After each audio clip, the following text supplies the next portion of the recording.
the mighty and resilient Merrimack River, carving through the communities of our great region. My name is Linda Lorden, proud president of Merrimack County Savings Bank, and like the river that serves as our namesake, we're a constant yet ever-changing presence. Because to us, it's bigger than banking. It's about powering communities and putting people first. It's about knowing where you came from and where you're going. That's Merrimack style. Visit us at themerrimack.com. This podcast is for informational purposes only and should not be considered legal, medical, or mental health advice. The views and opinions expressed do not necessarily reflect the official policy or position of the podcast and are not intended to malign any religion, group, club, organization, business, individual, anyone, or anything.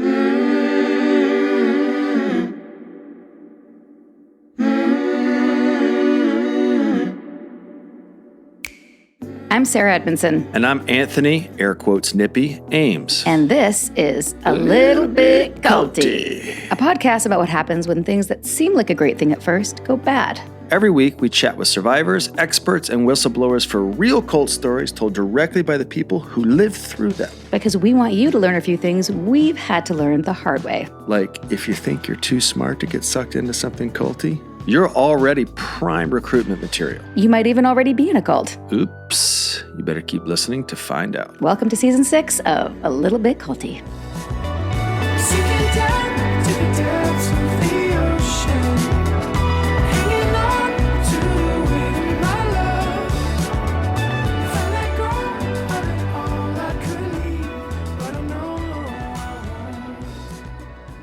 Welcome back to A Little Bit Culty, everyone. Sarah and I are sitting down recording the intro after going out and getting our Halloween costumes, where Baby Billy Baba Bunkles may make an appearance.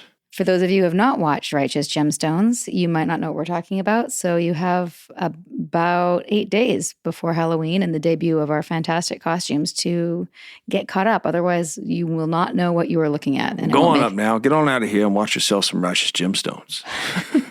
I love it, Nippy. Thank you. Thank you. Happy Halloween season, if that's what you're into. Thank you, everybody who's been responding to the Twin Flames episode and sharing their feedback. As you know, we love hearing from you. We love your reviews. We love when you share. Twin Flames now. Give me some Twin Flames love. Was that it? Yeah. You got to work on that, babe. It's a good start. Yeah. It's a good start. I'm going to be Tiffany. This is how a character starts. Yeah. I also love when people share how the podcast has impacted them. This is from Maggie Patton, who wrote, "Hi, Sarah. Just want to let you know how much I loved your book and I've been loving y'all's podcast, A Little Bit Culty.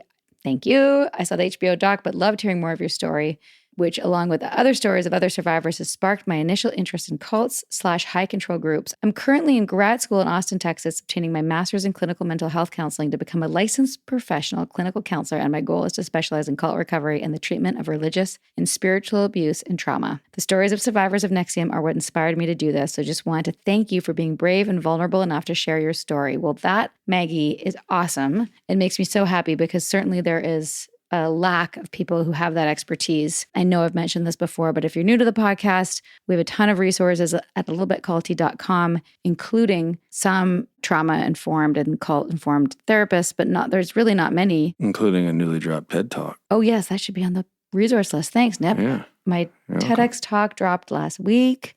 Thank you for everyone who's been watching. And please don't just listen to it, watch it, because there's visuals. And if you share it with the link so people can see the YouTube content easily. Also, apparently, it really helps the algorithm if you comment. So please share a comment. Share it with anyone who you think might be in a cult or, in an MLM, and you want to give them casual information that might plant a seed for their future exit. What did you like about it? Put you on the spot. How it was concise and to the point. So it's not like beating you over the head with a bunch of intel. It's just like, quick, this is what it looks like. If you want more, here's where you can go. Which is our lane. Cool. Yeah. I like to think that the TED Talk is not really so much for this audience because you all have been, especially for those of you who've been with us since the beginning, we've covered a lot of ground, but somebody, I think it was Yara in Portland, said it. She was like, it's the greatest hits of the Little Bit Culty podcast in the 15 or now actually 18-minute TED Talk. So I hope that you like it. It's really just to get the information out there for the masses, especially for the people who think they would never fall for a cult. That's the person I'm talking to. Yeah. Send it to that person. And perfect that it dropped at this time, at this juncture, because we reached out to the Seek Safely organization to get permission to use the term Seek Safely in the talk, which is sort of my goal, the idea of giving people the tools to seek safely. Which is also a commentary on the group that's kind of waiting for people that have been in cults and stuff. It's a really gracious community, I find. It was there for us, and now we've been able to add to it and add a body of work to it. Yes. And for those people who are people like our guest who just wrote to us, Maggie, there is also a little bit culty Goodreads account where we have all the books that we've recommended in one place. So you can check that out if you Got search. a book club going. Maybe we'll do a book club one day. That'd be fun.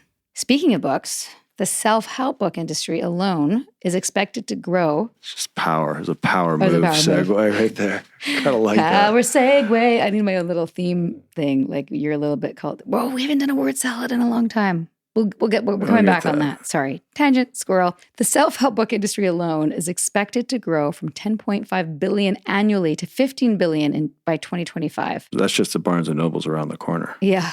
Exactly. And despite being both a massive and growing industry, some people believe that someone has to be somewhat fucked up in order to seek self-help, or perhaps more importantly, that only the desperate could fall victim to abuse within self-help organizations. But we know firsthand from NXIVM that this is not the case. One such victim is Kirby Brown, who died when she was 38 after being encouraged to stay in a sweat lodge during a self-help retreat she embarked on just outside of Sedona, Arizona. James Arthur Ray, a prominent quote-unquote guru, reportedly ignored his clients' pleas for help and told them to push themselves further. 2 others died in addition to Kirby.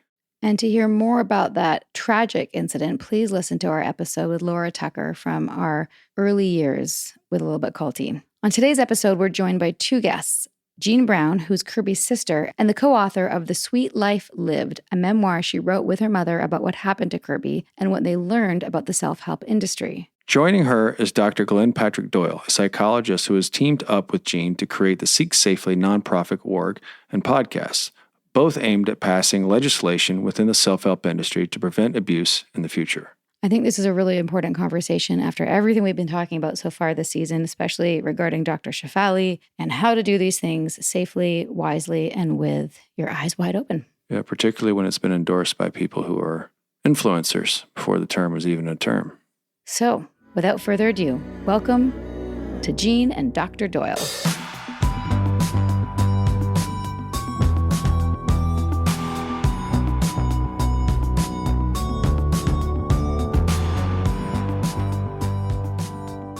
Hi, Dr. Glenn and Jean. Hi, Sarah. Hi, how are you? Hi, guys. Welcome to A Little Bit Culty. Thank you so much. We're so happy to be here. We're such huge fans of the show and everything that you guys have been doing. So this is really exciting for us. At Seek Safely, we are huge Sarah and Nippy stans. We're not just fans. We stand. That's great. Guys, you don't even know. I do sort of know because I've been listening to your podcast to prepare for this episode. And I was like, wow, there's so many shout outs. And I'm so touched and honored. And also, I just was explaining to Nippy what a stan is. This is a new terminology. Oh yeah, it's not just fan. It's stan. It's next level. Explain it. I wasn't listening when you were explaining it. I mean, there are fans, right? Fan, like the origin of fan is in fanatic, right? Yeah. So people are fans of your work. But when you stan somebody, you stand behind them. I mean, you boost them. What Swifties are to Taylor Swift, we are to Sarah and Nippy. So you guys need a label for that. Yeah, without being too culty about it.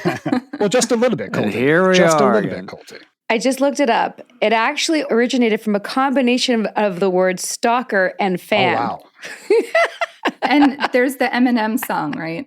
So yeah, fans who are highly engaged and supportive of their favorite celebrity. So it is a positive thing, but the first time somebody asked, do I stan them? I was like, I have no idea what you're Well, I talking feel about. supported. I don't feel stalked. So I guess that's a good thing. Good. Yeah, it's positive. It's great that we're finally doing this, expedited, as you both know, by the TEDx talk. I practiced with you, Jean, right? Yes. If Yeah. I recall. Yes, You were one did. of the 30 to 40 people that I got on Zoom forced to listen to. But that is in the topic, how to seek safely, the importance of understanding cult literacy, which is, largely what I want to talk about today. But I also think it's hilarious that Dr. Glenn and I have been trying to have a phone call, just a phone call to talk and connect and see how we can collaborate. I want to say for a few years now.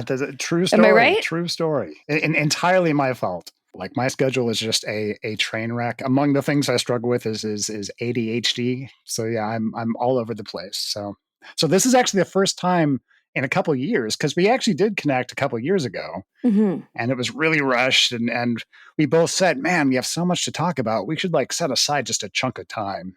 And that turned out to be like 3 years ago. So it's the first time we're actually talking since. I always think it's so interesting in this strange post-cult survivor personal development space where all of our stories intersect. And I originally heard about Eugene through Laura Tucker, who came on our podcast telling us about the tragedy that happened in Sedona. Right. So maybe we could start there to give our audience a little, I know most of our audience will have heard that episode, but it was a number of years ago. So just to bring them back into the memory of your story and how you got started in this space. Yeah. So like many stories in the personal development, self-help world, it kind of goes back to Oprah. You know, in 2005, the book and the DVD, The Secret, came out and was such a huge thing, all about the law of attraction and manifestation. And so my oldest sister, Kirby, she's 12 years older than I am. She got really into it. And she then had the opportunity to go to an event with James Ray, who is one of like the prominent people featured in the movie The Secret. And as with most of these types of events, you go to one and then you're quickly kind of encouraged to sign up for the next event and the next event and the next event. So that path led her within like the course of, I don't know, it was like 8 months or something. She had gone to her first event, and then in October 2009, she was at the event in Sedona, and she is one of the 3 people who passed away as a result of that event. So after that, my family was, you know, struggling to kind of understand what had happened. And, you know, we were getting some weird information from James Ray himself and people at the event. It ended up, you know, becoming a criminal investigation and a criminal trial. But what we discovered was that while what happened to Kirby was kind of like the worst case scenario, it's kind of on a continuum of harm that comes to people from this industry, where people are manipulated and taken advantage of, you know, waste a lot of time, waste a lot of money, spend a lot of emotional energy following people who don't really have their best interests at heart. So that is what led us to found the organization Seek Safely, which is really focused on self-help consumer education. Wow. Well, first of all, I don't even have words to express how I feel about what happened to your sister. And I felt the same way when I heard it from Laura's point of view, but I can't even imagine from the sister's point of view what it would be like to go through that. And absolutely commend all of you for, you know, taking that tragedy and turning it into wisdom for others is so commendable, and I don't think happens enough. So yeah, first of all, thank you. Thank you for doing that. Thanks. Yeah, of course. You and your mom wrote a book about it too, right? Yeah, that's right. In June 2020, we published This Sweet Life, How We Lived After Kirby Died.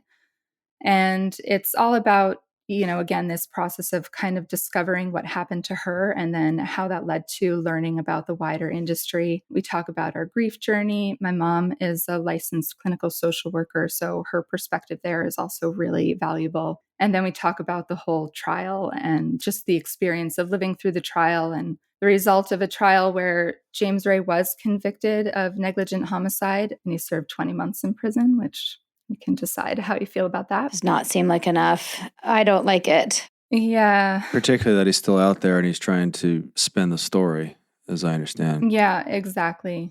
Exactly. And as his redemption story, which I just find abhorrent. Yeah. Well, thank you I know that is a much longer story and you made that so concise for the purpose of this episode so we can get into what you're doing now. And before we do that, I would love to hear about how these stories intersect with Dr. Glenn, how you two found each other. For those people who want more on both of these stories, there are podcasts, which is awesome. And I've been listening to prep for this episode, Seek Safely podcast. There's entire episodes dedicated to these stories so that if you want the full arc, go there. Dr. Glenn, you've been a proponent of personal development and had very positive connection with personal development that you've even said it saved your life. And now you're here working with Safely. So what's that trajectory? Well, I started out, my self-help journey. It seems like the space has a lot of journeys in it. So I'll say my own journey started when I was a teenager. I was a really depressed kid. I was dealing with abuse and trauma and what would later blossom into addiction issues, and had really gotten to a pretty desperate point in my early teens and didn't really feel that I could turn to any resources like counseling or therapy. I had no idea where to even start, and I was embarrassed. But I was lucky enough to find self-help books, and they provided me with kind of just enough mooring to make it through that period of my life. And then fast forward to my college years, and I had been really lost, and I dropped out of school. I was once again, really depressed, and I was playing piano bars and stuff to kind of get by. And I once again found self-help. And once again, it gave me kind of enough mooring and direction to get my life back on track. And that's what actually gave me the thought, if I can help me, maybe I can help other people. Maybe I can be that person that I needed once upon a time. And Gina and I talk a lot about how that seems to be the trajectory for a lot of people who get very into self-help. They're helped by the industry or by certain materials, and then they get it in their heads, well, maybe I can share the wealth. But in my case, I didn't become a self-help guru. I'd be a lot richer if I'd turned into a self-help guru, actually. I'd be a lot richer and more famous. But in my case, I actually went into psychology. Interestingly, I started out with well, maybe I'll be a hypnotist. Maybe I'll be one of these NLP hypnosis guys who can, change people's lives in 5 minutes. And as I got into learning about psychology, I'm like, well, that's not really a thing, as it turns out. Mm-hmm. But I can become a psychologist, which is what I did. But even as a psychologist, I had and have really still a relatively positive orientation toward the project of personal development and self-help. But over the years, as I've become trained kind of and gained a lot of experience in behavioral science, I've developed a lot more perspective on what the self-help industry, like I always say that there's self-help culture and then there's the self-help industry. There are a lot of things that the self-help industry does that are actually counterproductive, and specifically the clinical direction that I went. Like I said, I'm a specialist in working with post-traumatic disorders, complex trauma disorders. I've really kind of seen how the industry takes advantage of the very people who are my specialty in helping. So that's kind of where my orientation in terms of getting involved in the activist side of things came from. But I was a fan. Like once upon a time, we were talking about stands. Once upon a time, you could have said I was a stan of James Arthur Ray. When Homeboy got out of prison, I had recently become licensed as a psychologist. And I remembered his books from years before, and he'd been, an important influence on me. And so I messaged him. And I said, hey, buddy, is there anything I can do to help you? I was on that side of the equation. Interesting. He got back to me and he said, well, the thing you can do to help me is enroll in one of my courses, like pay me thousands of dollars. Wow. Which sadly I didn't have. I said, if there's anything else I can do. But as his project of restarting his self-help business really got underway, I saw with fresh eyes, like, oh boy, this is going in a really, really negative direction. That's when I actually reached out to Seek Safely to become involved. So again, I started out on the dark side, but then the scales fell, and here we are. But his lack of self-awareness and his shameless is really one of the things that I think allowed him to keep doing what he's doing. Can you speak to that? you think James lacks self-awareness? What? I have no idea what you're talking about. No, just to keep selling and doubling. That's the thing that's staggering with all these people is they keep doubling down in the face of like, hey, did you see what you did? Kind of thing. Well, one of the things that really struck me and kind of turned me around on the whole thing was he would spin what happened in Sedona as something that happened to him, not something that he contributed to. Or caused. He actually used those words literally the first time he reached out to my family after my sister died, after the event. He said on the phone, "This is the worst thing that's ever happened to me." And right away we were like, okay, well, now we see what kind of person you are. So him coming out of prison, not having learned anything or gained any perspective was unsurprising to us. I would have been willing to give the benefit of the doubt. I agree with you, Nippy. I feel like if I had done something like that, there would have been a lot of self-reflection and going, okay, maybe this is not the right place for me to be. Maybe I shouldn't be trying to, sell myself as somebody who can help other people when actually 3 and 4 people have died under my care. Maybe I need to find a new line of work. But yeah, he didn't do that. I know that you two came together with Seek Safely, but our audience may not know what Seek Safely is. Yeah, Seek Safely, we founded the organization in 2011. Seek actually stands for self-empowerment through education and knowledge. And the idea is, after my sister died and we kind of learned what had really happened at the event, we felt like had she survived, she would have been like shouting about how messed up the whole thing was. And so we decided, well, that this is what we need to do. And in a way, of the 3 victims, my family was sort of uniquely positioned to be able to do that, both with my parents' backgrounds as mental health professionals. And then, Kirby didn't have any kids. She didn't have a partner. Whereas, some of the other families, there were young kids involved, and it wasn't right for them to be so public about what had happened. But for us, we said, no, like there's a whole industry here that might not be killing people on a regular basis, but it's harming people on a regular basis.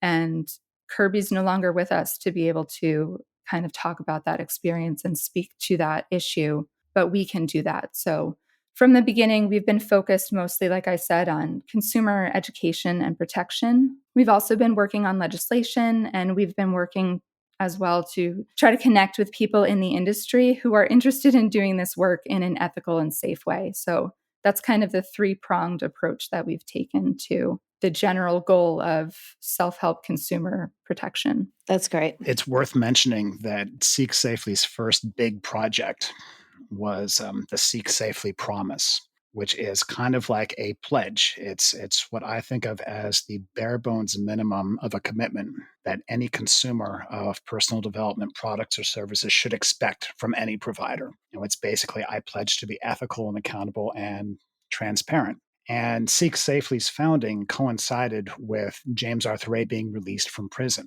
Seek asked James to be the first signer of the promise. This kind of dovetails with, Nippy, what you were talking about in terms of how James talks about the experience and how he doubles down on his version of what happened. It really bothered me that James not only conceptualized it as something that happened to him, but James conceptualizes it as this freak accident that is outside of what should have happened. Now, people shouldn't have died, but something that Jenny Brown, Seek Safely's founder, often says is what happened was actually the logical endpoint of the way that James was doing business. What I really wanted as a former fan of James was for James to come out of prison, take the Seek Safely promise, and spend the rest of his career talking about this stuff, talking about the shortcomings of how he and the self-help industry was doing business. But the fact that he doubled down on the idea that, man, it was this freak accident, that maybe the universe was trying to tell me something, but who knows what that is, right? It just really, really bothered me that James didn't become the biggest advocate of reform, ethics, and accountability. Instead of getting on a new horse, he got right back up on the same horse and started to do business the same way. It was inevitable that something like that was going to happen with that kind of psychology driving what he was doing. Mm-hmm. Yeah. Yeah. I do think you're so right, because he could have really, let's go with the horse metaphor, jumped on this other horse with you all. I remember when we spoke to Laura originally, even though the retreats were different and the content was different, so much of the self-help jargony principles were the same. And a couple of the things that I actually just looked back at my notes from with Laura Tucker was this like play full on. Yeah. Is that the term? Yeah. Play full on? Yep. We didn't say that exactly, but it was like, every day we go, clap, we are committed to our success. And like everything was about that commitment. And you either were committed or you weren't. And this is something that I'm really kind of in my still processing and deprogramming. I just read this book about recovering from toxic relationships, and it was about relationships, but it's the same as recovering from the cult stuff. We just interviewed Jamie. She's awesome. And she was explaining this whole like black and white, like it's either this or this. And that's either in or you're out. And that's just actually not how it is. Like I can be totally committed, and then also like I'm not comfortable with shaving my head, actually. Right. There's no room for nuance. There were so many things about his whole setup that had he taken time to reflect, he could be like, look, these are the things that are good and this is what's bad. Like, yeah, it's great to jump into a retreat and like really commit and play full on. But if there's something you don't want to do, you need to be able to trust your inner knowing and be like, hey, that's not right for me. And people around need to go like, dude, that's cool. You do you, boo. That doesn't exist. So one of the things I really appreciate about your podcast is that you don't throw the baby out with the bathwater. And that has been also, part of my journey, as I'm sure you know, and not everyone in NXIVM agrees, right? A lot of people from NXIVM are like, no, chuck it all, start fresh. That was toxic. If there's shit in the water, there's shit in all the water. Yeah. I'm a little bit in that camp as it pertains to NXIVM. I know. Yeah, that's okay. And we don't have to agree on the same thing, which is why it's so great that we're not in a cult anymore. But in that world, if you're not going to throw the baby out with the bathwater, how have you been discerning what's good and what's bad about it? This is sort of like the bulk of what I was hoping this conversation would be. Like, how do we give people the tools to seek? Because seeking is human. Yeah. So we often start at that point. Seeking is human. It is a very natural human impulse. And it's one of the things that makes us, frankly, so cool as a species. Yeah. It's something that drives us to not just go through the day to day. We're really trying to make something beautiful out of our existence. And I think that's amazing. So we definitely start at that point. And then, like we were saying, a lot of these concepts in various self-help programs or that are being, parroted by self-help gurus, they're not new. They're not, revolutionary. A lot of the concepts like having a positive mindset, that's pretty basic stuff. So I think one of the messages is that, you can look around and find a different program, and maybe the way that they're delivering it to you has something interesting that's sparking something for you, but the essential message should be something that's not so jarring necessarily compared to other things that you've heard before. And then definitely that idea of there's something within you that you still need to maintain at all times. Some sense of self-preservation, some sense of a gut instinct that's really powerful, but that oftentimes these types of leaders, especially if they are trying to manipulate you, they're telling you to suspend that feeling, and that's like a real red flag. This podcast wouldn't happen without our amazing, supportive, generous patrons. Are you with us? Come find us over on Patreon at patreon.com/alittlebitculty for bonus episodes, exclusive content, and the occasional Zoom with our fan favorites from our past episodes. It's a lot of fun over there, people.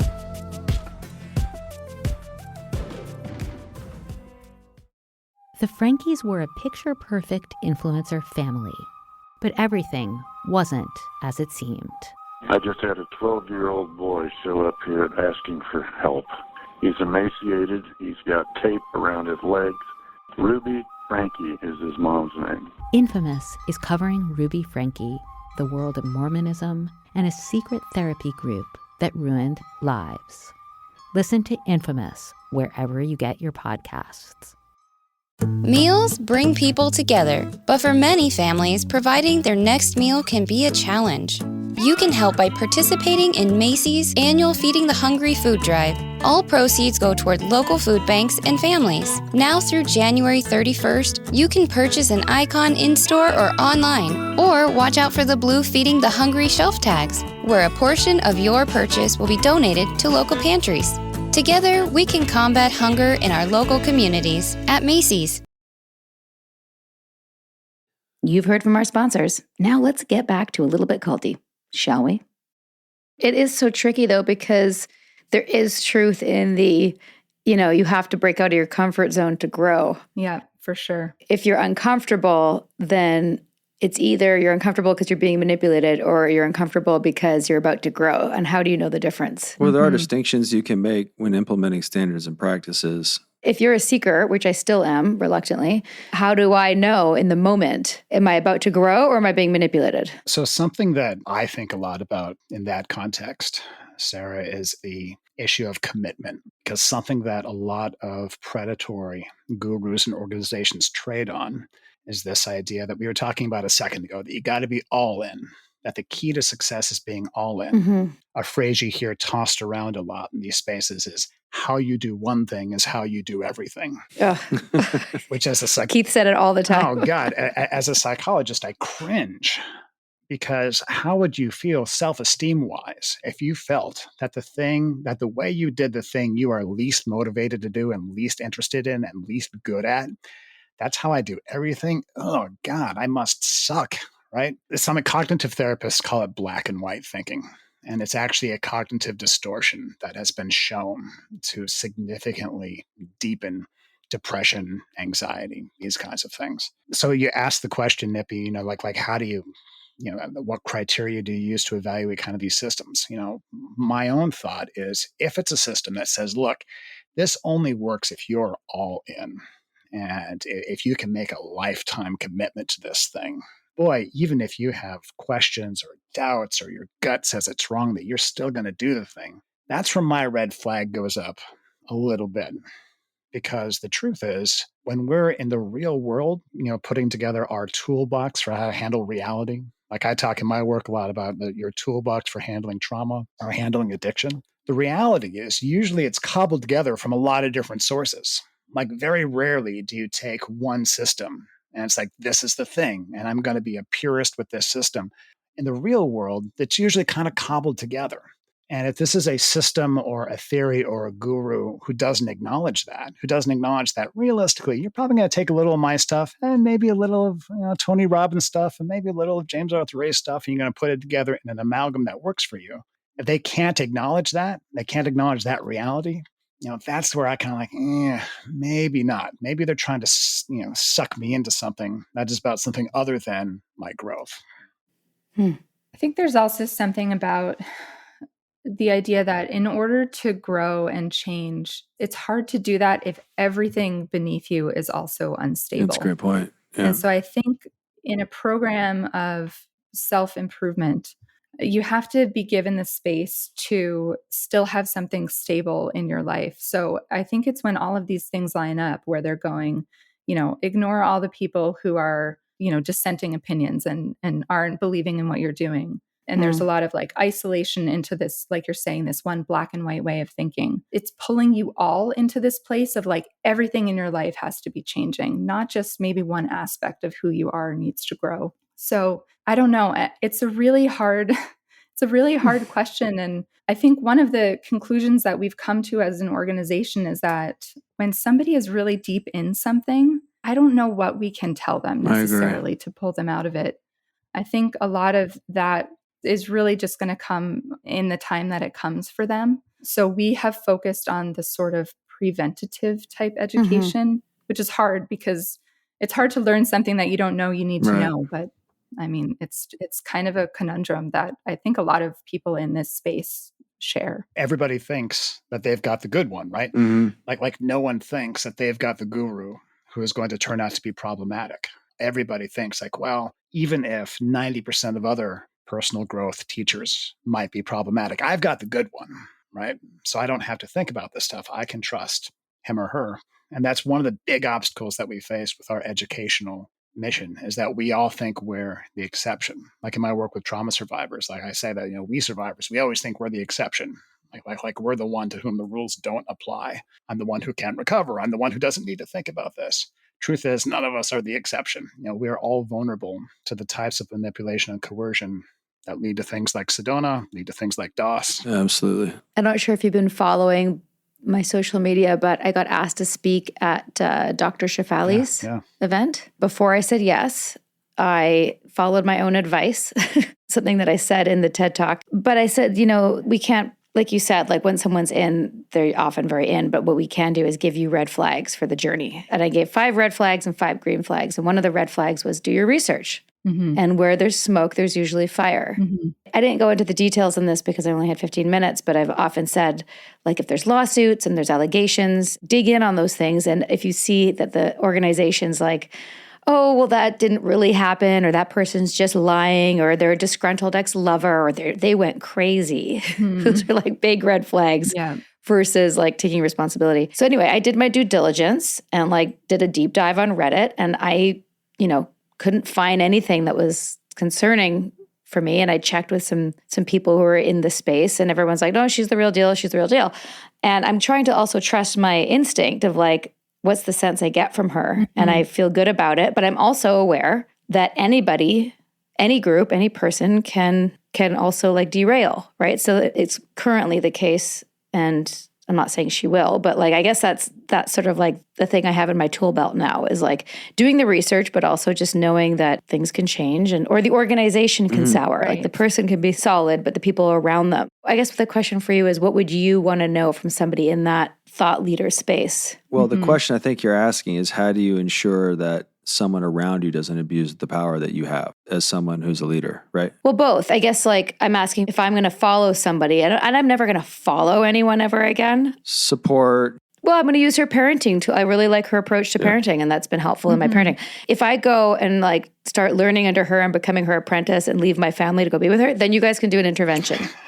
Right. Do you know what I mean? Like I will never do that again. In a way, it goes back to that idea of black and white thinking. Right? Like you're saying, somebody can start out in one place and then shift over into a different unexpected place. And so it's like, if you've believed in them before, or you believe in them for a time, or you like something that they've said, it doesn't mean that you have to believe in them or follow them forever. And it doesn't mean that you have to, grasp onto everything that they've said as some sort of gospel. I think one of the big things for me when kind of assessing a person is, it's kind of like looking for some sense of humility, that they know that they're offering something that makes sense to them, that's maybe worked for them, that they've seen work for other people, but they're not trying to tell you that it's like the only thing, the only way to go. They're not trying to present themselves as offering like some kind of Bible truth. They're just offering something that they think is good, but they recognize there might be other things that are also beneficial. I think a related red flag for me is if somebody is offering something that they claim is completely new and completely innovative and that they have just invented because they are brilliant. This might sound familiar to you guys. No, never heard that. Because, never heard that. Because they're the smartest man in the world, perhaps. And they right? Geez. Divine inspiration. Or judo champ, yep. You see this happen over and over again where a guru, and I know we're misusing that word.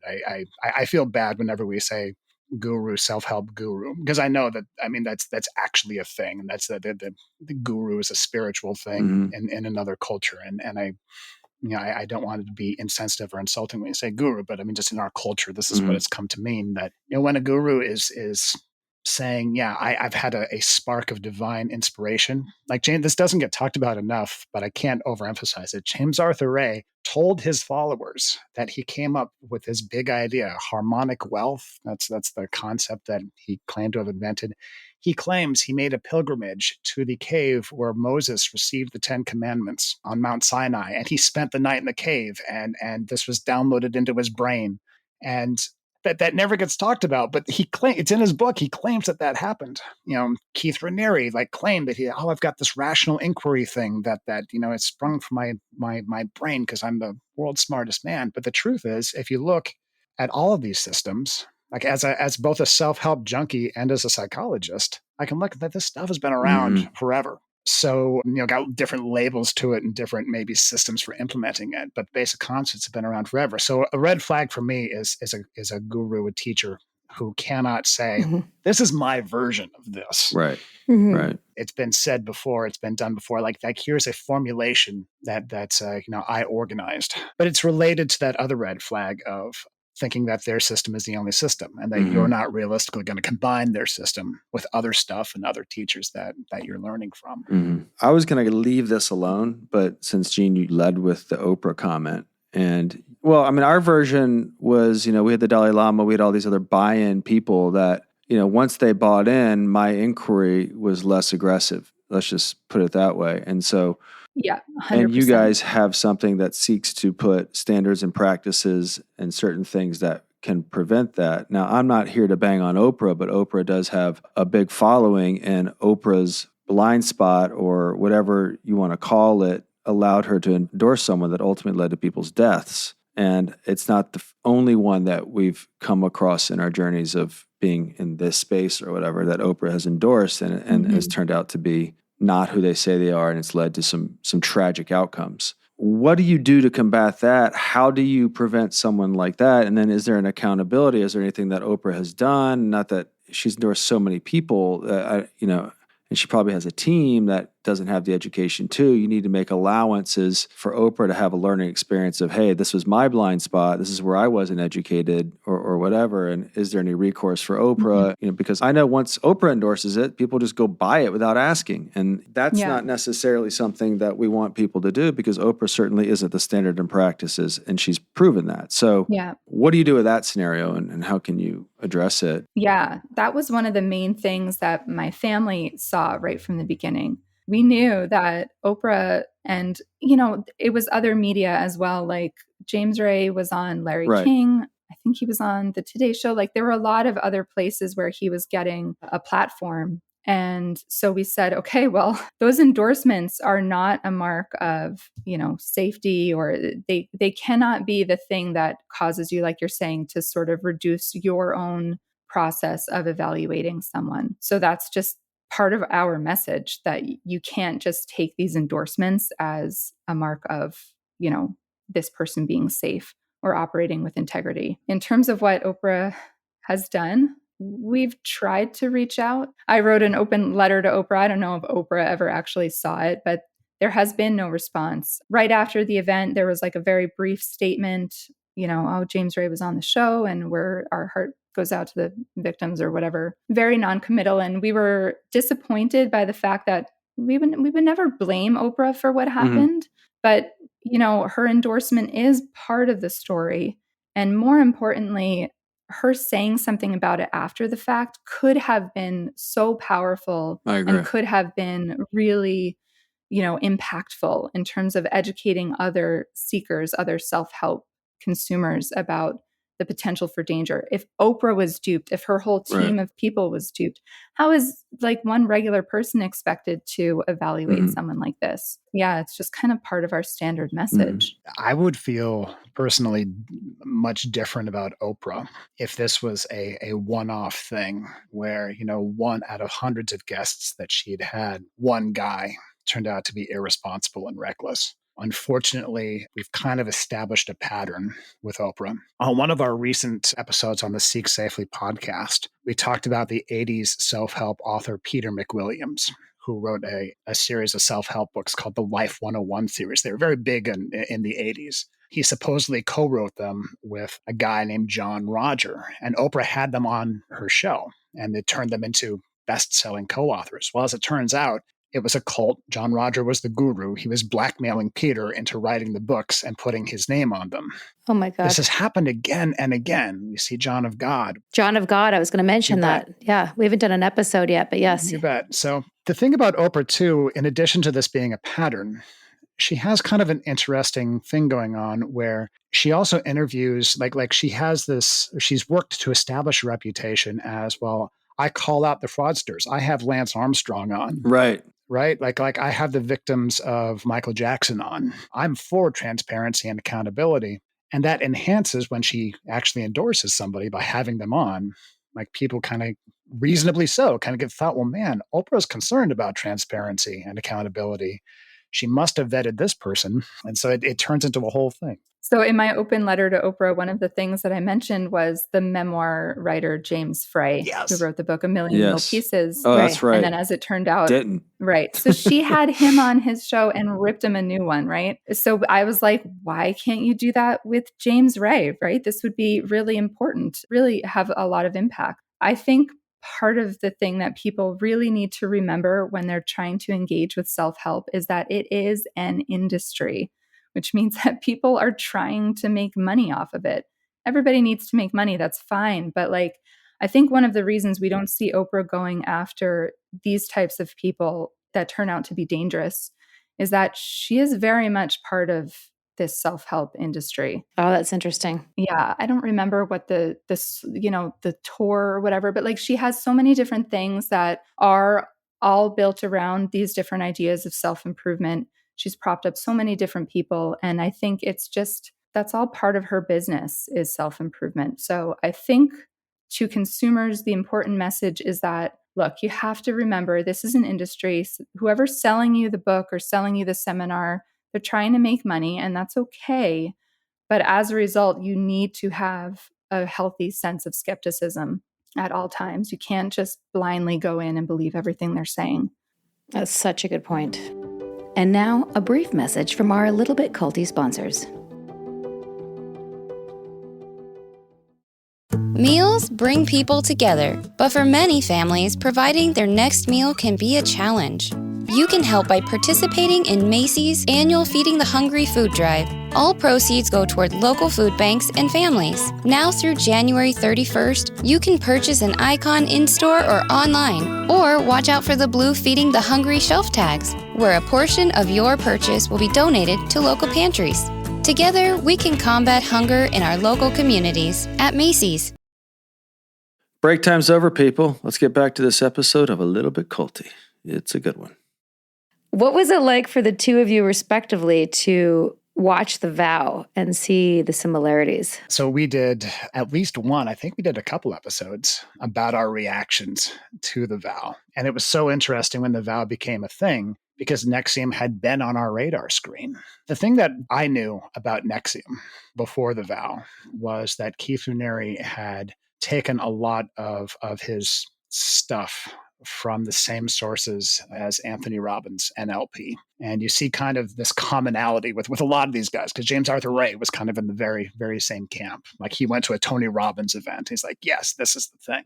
So I recognized, even before The Vow, I recognized kind of a lot of the themes. We also recognize kind of the MLM structure of the thing. Like we have a whole, on the Seek Safely podcast, we did a whole episode about, why does self-help so often get into MLM, multi-level marketing kind of territory, this recruitment territory. So on the one hand, to see kind of all of this come out and stuff like, well, man, we knew this. It was great.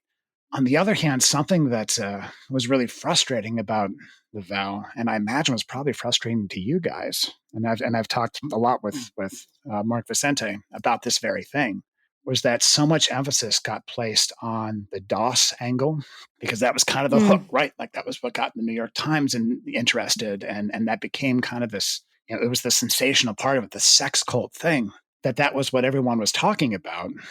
But if you really watched The Vow carefully, you saw, wow, things were problematic far before that, right? Yeah. Like the dynamics of coercive control and high control groups were just, right out there. DOS only kind of crystallized it and packaged it in a form that could sell newspapers. The DOS was our Sweat Lodge moment. You bet. Yeah. Absolutely. Yeah.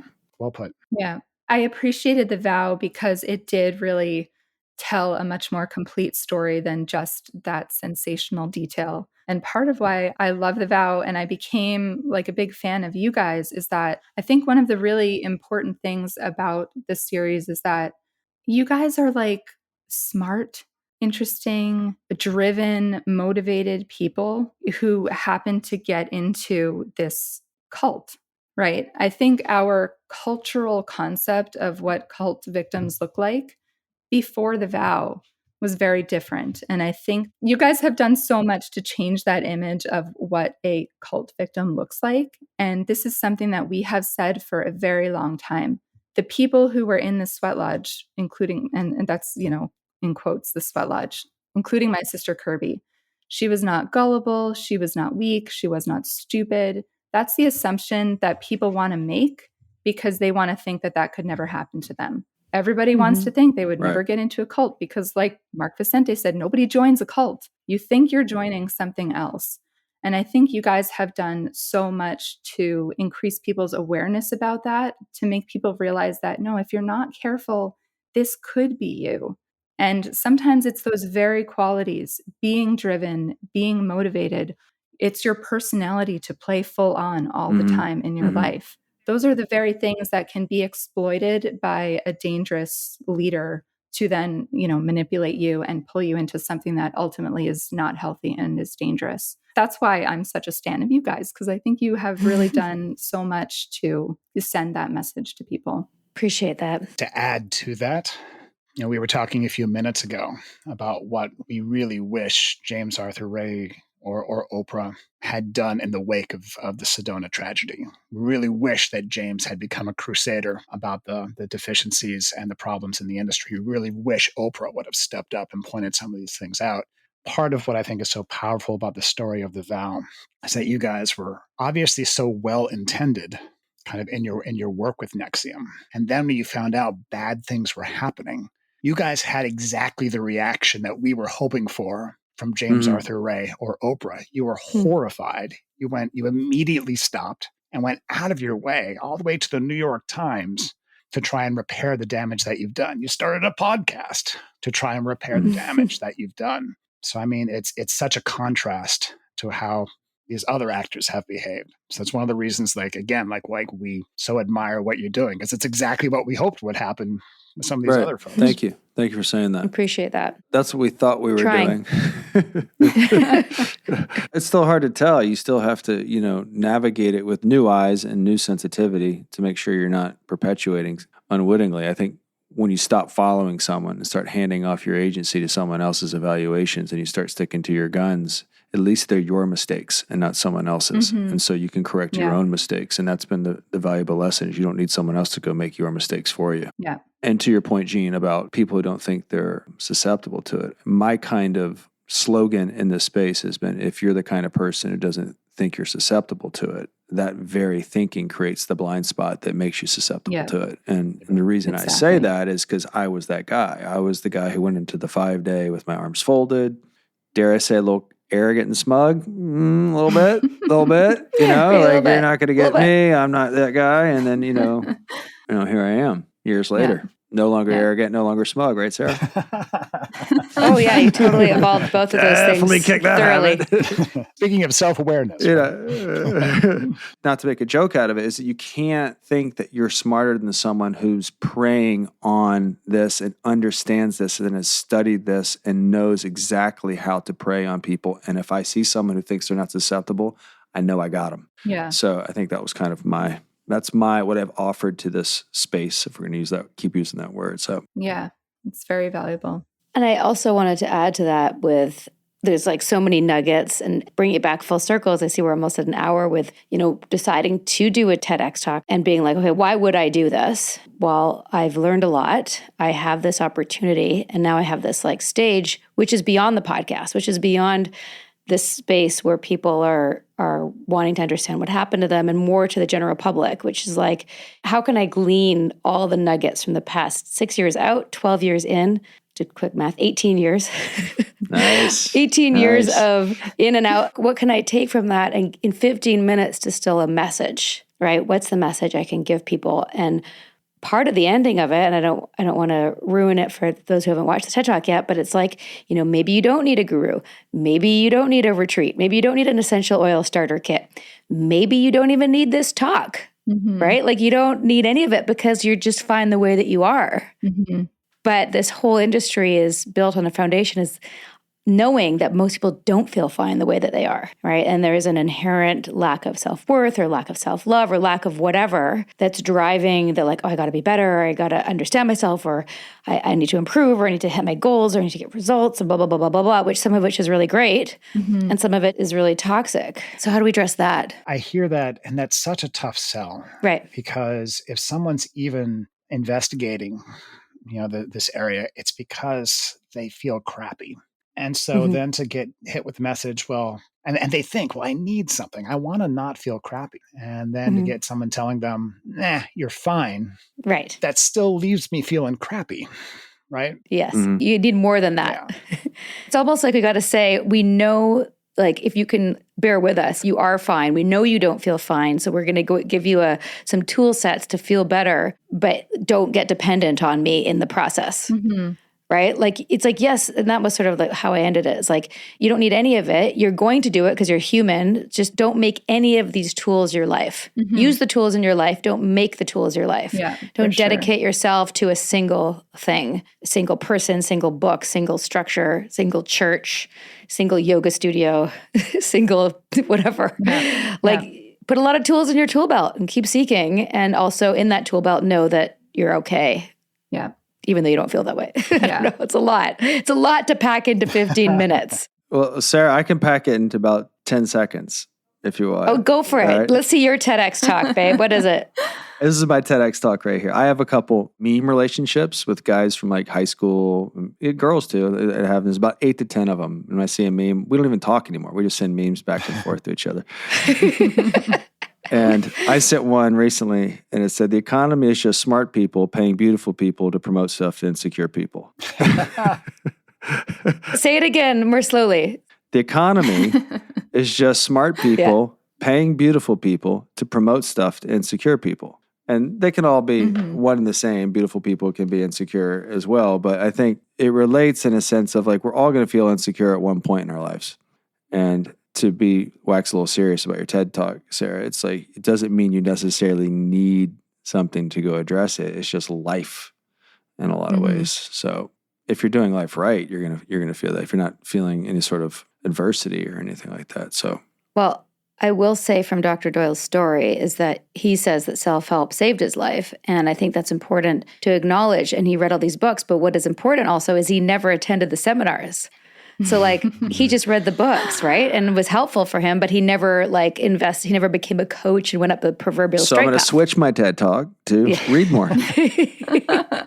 On that point, Yeah. like I often say that if everybody's relationship with self-help was exactly like my relationship with self-help, where they read books, they took what they could and made it part of like a larger kind of toolbox that drew from a lot of sources.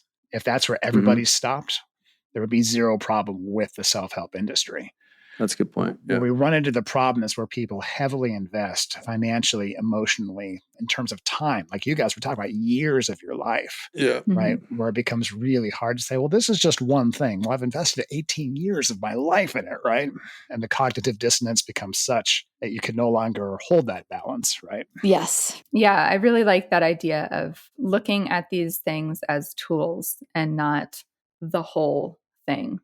Not letting it take over your life, because that is definitely something that happens to people. And even like their life path gets diverted by, what they have kind of been absorbed into. They wanted to be, a teacher, and now suddenly they're like a coach, and it takes them off in this different direction. So yeah, I really like that idea of using something as a tool. And I think also, part of this conversation is recognizing that this is part of like our culture, this idea that we're supposed to be happy, that we're supposed to be perfect, complete people at any given moment is, part of what is helping this industry sell itself.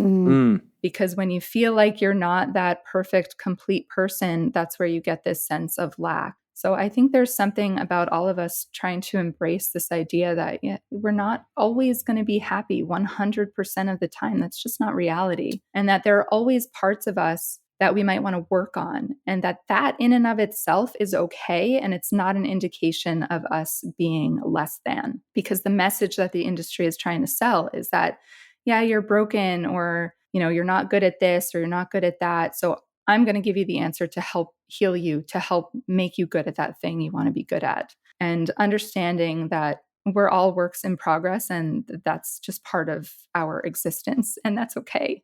I think is important. That's so true. Jean, I commend you with how you've been able to turn this into something so positive. Thank you. It's hard. It's work. Yeah, it's hard. It is. It's inspiring to all of us. And I'm so glad that we had this time to connect, even though it's taken so long. And I'm curious, well, first of all, what's Seek Safely doing right now? You have been effective in passing some legislation. Is that accurate? We're working on it. Okay. Tell me. So we've been for years now working with a New York State Assembly and trying to make changes to existing code. Because what we actually want, think about the fact that I, as a psychologist, like there are laws and regulations that govern what I do. And if something like the quote unquote sweat lodge happened in a therapy group of mine, they would take away my license and I could never do psychotherapy again. But because regulations don't exist for what James Arthur Ray did, he can get out of prison after less than 2 years and go right back into the industry and promote very similar events to what he was doing. Had any kind of regulation or laws governing the self-help industry or personal development industry been in place, NXIVM probably couldn't have existed the way that it did exist. And one of the things that we've been talking about with the New York State Assembly is that this happened in Albany right under their nose. Right.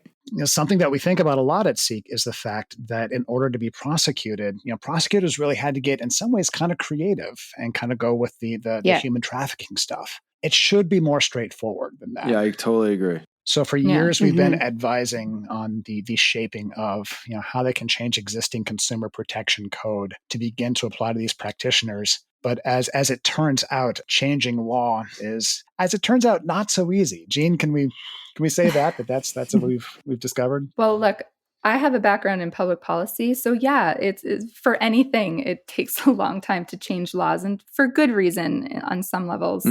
So yeah, we've had a bill in existence in the New York State legislature for, I don't know, like 6 years now. It's morphed over time, but essentially it's, creating some parameters around if you are an unlicensed individual who's running this type of event, you need to have a safety plan in place at the very least. So, if you're running a physical event, you need to have like a doctor available or an ambulance there that can respond to any accidents that might happen. If you're doing intense psychological work with people, you need to have some sort of licensed individual, some sort of mental health support for people in the event that, somebody has, some kind of episode at the event. So this is what we've been working on. It has changed form over time, but we do have, a senator who is our bill sponsor. So that's Senator James Skoufis, and our assembly sponsor is Dana Levenberg. So yeah,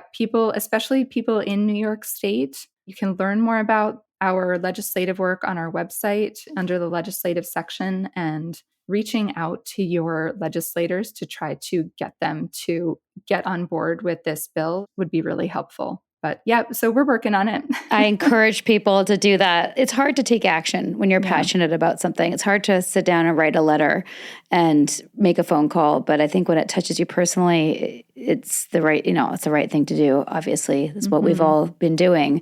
But getting other people who are just a little pissed off about it to do it is the hard part. Yeah, yeah, exactly. So part of the difficulty, I know we're short on time, but I think this really needs to be said, is that part of the difficulty we've encountered with trying to change the law is the widespread perception that when bad things happen in self-help, like DOS or the quote-unquote sweat lodge, it's because there is a bad guy who did a bad thing, and that's the exception, right? So why should we change the law for these, bad guys? They'll get caught and they'll get prosecuted, like James Arthur Ray or Keith Raniere. What our message has been, no, this kind of thing happens all the time. We don't hear about it all the time because there's not always this big, splashy, sexy, hook that gets reported. But legislation is really, really necessary to keep it from getting to that point. This isn't the case of just a couple bad guys, a couple bad apples. I always remind folks, the saying is a couple bad apples spoil the bunch. It's not that they're just a couple bad apples and get rid of them and you're fine. Like the whole barrel or whatever is spoiled. They need to be educated on what it looks like. Normally, it takes a physical manifestation of the abuse, and that is the symptom of years of emotional abuse. And they don't really have the acumen to understand what the emotional abuse looks like. Part and parcel, because they might be participating in it themselves, so they'd have to take a look at that, but that's another conversation. So you're going in talking about abuses of power that go on that happen to manifest in salacious behaviors, but really start with the coercion and stuff. And so all our systems kind of have those coercive behaviors in them. And for them to go out and hold other coercive entities accountable, they're going to have to start with themselves in a lot of ways. And I just don't see the appropriate apparatus in there yet to do that. I feel optimistic because our understanding of coercive control has come a long way. Absolutely. Yes. Absolutely. And there has been legislation now addressing coercive control in like domestic relationships. And I think that is going to be helpful for the law to get its head around how this type of coercion can happen, because that was something that really just was not even a factor at all in James Ray's trial, was this idea of coercion. That's a shame. And, the question was, did he bar people from leaving the sweat lodge? No, he didn't physically stop people from leaving the sweat lodge. But they weren't playing all in if they were. Yeah. Right. Exactly. There was a psychological aspect there that at that time in 2011, when the trial happened, there was no mechanism for the law to understand that. It wasn't part of the conversation. Exactly. So I do feel optimistic because that is starting to come into the conversation more now. Good. That's great. Yeah. It's like Dr. Glenn said earlier about you could tell when watching The Vow this had been going on for a long time, and DOS was just like the splashy stuff that stopped the train off the tracks or whatever. But we spoke to some people who left, who managed to get away earlier on, like in 2009, 2010. Don't forget, we left in 2017. And these were people who had been part of Keith's harem, part of the inner circle, and were having sexual relationships with him and things like that. And both of them said, actually I think 3 or 4 of them said, when they learned about DOS as a thing, they're like, well, that was pretty much what our lives were like as one of his harem members, minus the branding. You know, he was taking naked photos of them, which he was using as collateral, didn't call it that. You know, he had them at beck and call. They had to have their phones on at all time. They were measuring their calories. They were reporting in. All the things that DOS was already happening. So I hope that understanding is part of the conversation, because all of these groups have that lower level type of coercive control. And if we can catch it now before it gets to branding, before it gets to, quote, sweat lodges, before it gets to Kool-Aid drinking, Flavor Aid drinking, you know, all of those things. Anyway, I'm aware of your time, and I know that everyone's got busy schedules. So where can people find your, podcast, obviously, wherever people listen to podcasts, the Seek Safely podcast, and on Instagram. Instagram, your personal handles are? I am at Dr. Doyle Says on all of the things, Instagram, Twitter, X, whatever it is these days, Facebook. Jean, what about you? So the organization is at Seek Safely everywhere on Instagram and Twitter and all of that. I'm at JBBeans8 on Instagram because that's like an old handle, and Jean C. Brown on Twitter. Yeah, but Seek Safely is where it's at. And our website is seeksafely.org. So we have a lot of information there, including, like I said, about the legislative effort and the Seek Safely promise, which we talked about earlier. We also have a whole section for consumers with a lot of red flags. So it's definitely worth checking out. Amazing. Well, we hope that this episode and also the TED Talk shines extra light on what you are doing, which is so important. And truthfully, something that I wish I was doing more of and don't have the capacity to. So I will put some wind in your sails. Thank you. I love it. Thank you so much. Thank you, guys. That was great. Appreciate it. Yeah, thanks so much. Thank you. Till next time. Like what you hear, do you? Give us a rating, a review, and subscribe on iTunes. Every little bit helps us get this cult awareness content out there. Smash that subscribe button. You know you want to. Thank you, everybody. I hope that you enjoyed that convo as much as we did. If you want to know more about Seek Safely, we'll put all that information as per usual in our show notes, as well as links to the TEDx talk. And go on now. Get on about. Go have yourself Seek Safely. A good Halloween. Seek safely. Trick or treat safely. Go on now. Enjoy yourselves. Sinking down to the depths of the ocean. I'm hanging on to the weight of my love. If I let go of it all, I could leave, but I know I won't. A Little Bit Culty is a Trace 120 production, executive produced by Sarah Edmondson and Anthony Nippy Ames in collaboration with producer Will Rutherford at Citizens of Sound and our co-creator Jess Temple Tardy. Our writing and research is by Holly Zadra and Matthias Rosenzweig, and our theme song Cultivated is by the artists John Bryant and Nigel Aslan.